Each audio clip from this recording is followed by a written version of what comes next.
Students இன்னைக்கு chapter 2ல very short answer questions பார்க்க போகிறோம். கொஷின் நம்பர் 1 என்ன கொடுத்துருக்காங்கன்னா, ரைட் 625 பவர் -1/4 இன் டெசிமல் ஃபார்ம்னு கொடுத்துருக்காங்க. இந்த டெசிமல் ஃபார்மில் எழுதுறதுக்கு ஃபஸ்ட்டு 625 நம்ம 5/4ன்னு சொல்லி மாற்றிடுறோம்.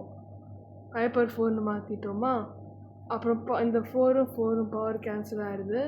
பவர் கேன்சல் ஆகிட்டு நமக்கு 5/-1 மட்டும் இருக்குது. 5/-1 வந்து நம்ம 1/5 எழுதுகிறோம். ஏன்னா இது வந்து எக்ஸ்போனன்ட் ஃபார்முலா. இந்த 1/5 டிவைட் பண்ணால் நமக்கு 0.2 கிடச்சிடுது. Next question number 2, state product law of elements. இதுதான் ப்ராடக்ட் லாவுடைய formula. Next state quotient law of exponents. Quotient formula, quotient லாக்கு இதான் formula. x/m divided by x/n is equal to x/m minus n. Next state the power law of exponents கேட்டிருக்காங்க. இதுக்கு இதான் formula. x/m the whole power n is equal to x/mn. Next question number 5ல வந்து இங்கே ஒரு equation கொடுத்து என்ன கேட்டிருக்காங்கன்னா, எக்ஸை கண்டுபிடிக்க சொல்லியிருக்காங்களா?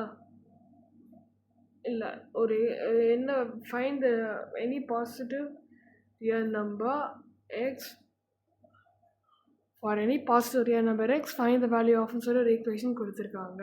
எந்த எக்ஸாக இருந்தாலும் சரி அதுக்கான எந்த ஈக்குவேஷனோட வேல்யூ என்னதான் இருக்குன்னு கேட்டிருக்காங்க. இதை கண்டுபிடிக்கிறதுக்கு நம்ம ஃபஸ்ட்டு உள்ள இருக்கிறது மட்டும் எடுத்துக்குவோம்.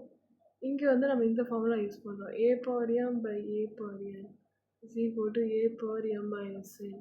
இந்த ஃபார்முலா படி உள்ள x/a minus b, x/b minus c, x/c minus a மாறிடுது.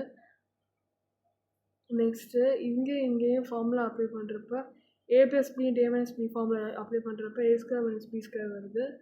இங்கே b + c, b - c இதை ரெண்டையும் சால்வ் பண்ணுறப்ப b² - c² வருது. இங்கே c - a, c + a இதை ஃபார்முலா அப்படி சால்வ் பண்ணுறப்ப c² - a² வருது. நெக்ஸ்ட் நம்ம யூஸ் பண்ண போகிற formula a/m × a/n is equal to a/m plus n. இதுபடி சால்வ் பண்ணிங்கன்னா இந்த 3 பவரை ஆட் பண்ணி ஒரே இதாக எழுதுவீங்க. ஃபைனல் ஆன்சர் உங்களுக்கு 1 வந்து நின்றும். Next question number 6. Question number 6, right the value ஆஃப்னு சொல்லி ஒரு ஈக்குவேஷன் கொடுத்துருக்காங்க. இந்த எக்ஸ்பிரஷனில் வந்து நம்ம ஃபர்ஸ்ட் என்ன பண்ணுறோன்னா, ஃபஸ்ட்டு 8/3 இருக்கு இல்லையா, சாரி 8 இருக்கு, 8/1/3. அதில் 8க்கு பதிலாக 2/3 போடுறோம். 27க்கு பதிலாக 3/3 போடுறோம். இந்த 8க்கும்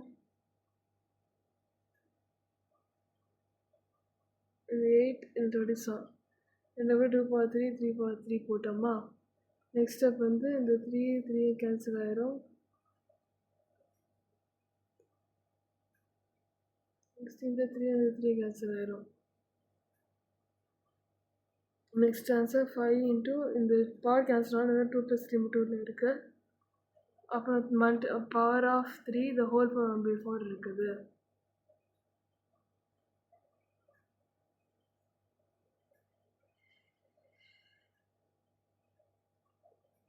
டூ + 3யோட ஆன்சர் 5. அப்போ இங்கே எனக்கு ஸ்டெப் ஒரு நெக்ஸ்ட்னா 5 இன்ட்டு 5/3 the whole power 1/4 வரும். இப்படி வரப்ப இந்த 1ஐயும் இந்த 3ஐயும் ஆட் பண்ணால் நமக்கு 4 ஆன்சர் வருது. 1/4 இருக்கும். 4 கேன்சல் ஆகி ஃபைனல் ஆன்சர் 5 வந்து நின்றுது. இதோட கொஸ்டின் நம்பர் 6 முடிஞ்சிச்சு. நெக்ஸ்ட் வீடியோவில் சாப்டர் 3 பார்க்கலாம்.